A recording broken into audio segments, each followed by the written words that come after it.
السلام عليكم ورحمة الله، ازيكم يا حبايبي عاملين ايه؟ النهارده هنعمل مع بعض تفريز الكوسة، هنكمل السلسلة بتاعتنا وهنعمل تفريز الكوسة من غير مية سخنة، من غير مية ساقعة، من غير أي حاجة خالص، بكل سهولة وإن شاء الله يعجبكم.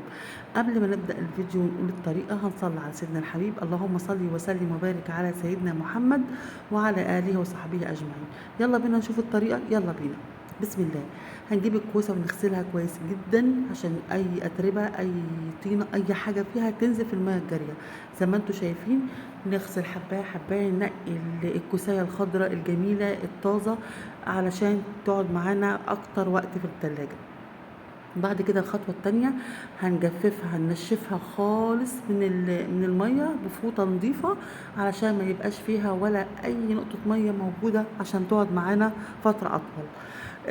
بعد ما نجففها خالص هنقطعها بقى يا جماعة بالشكل اللي احنا عايزينه، يعني مكعبات، حلقات، زي ما انتوا عايزينها، الشكل اللي تحبوه، لشوربة الخضار، لطبيخ، زي ما انتوا عايزين. لو وصلتوا لحد هنا من الفيديو ما تنسوش لايك يا جماعة وتصلوا على سيدنا الحبيب صلاة دائمة. يا رب تكون القناة بتاعتي بتنفعكم أو بتفيدكم في حاجة.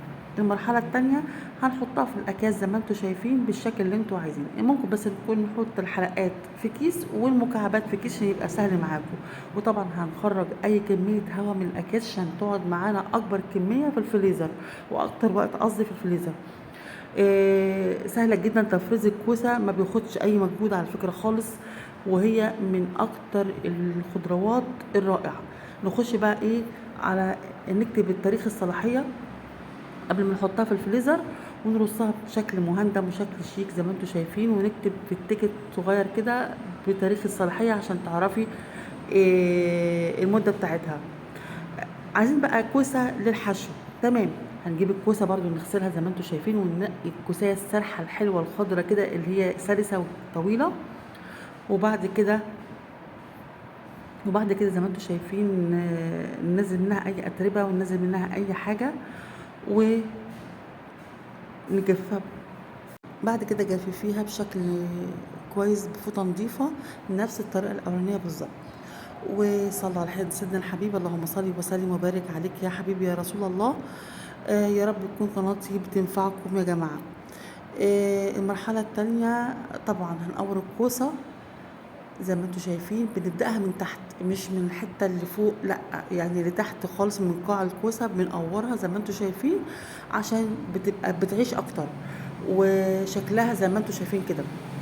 آه كل ده على البارد، مفيش اي ميه سخنه، مفيش اي حاجه خالص يا جماعه. ترصيها في الاكياس زي ما انتوا شايفين بشكل مظبوط، وطبعا بتطلعي اي هوا من الكيس عشان تقعد معاكم اكبر مده في التلاجة زي الطريقه الاولانيه، بس دي فرق انها مقوره والتانيه متقطعه.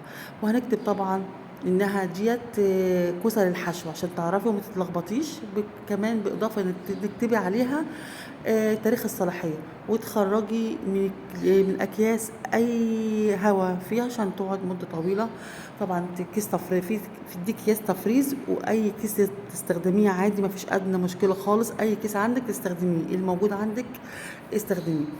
يا رب تكون القناه بتاعتي عجبتكم، ويا رب تكون انا بوصل لكم اي حاجه مفيده، واقول لكم كده السلام عليكم ورحمه الله وبركاته.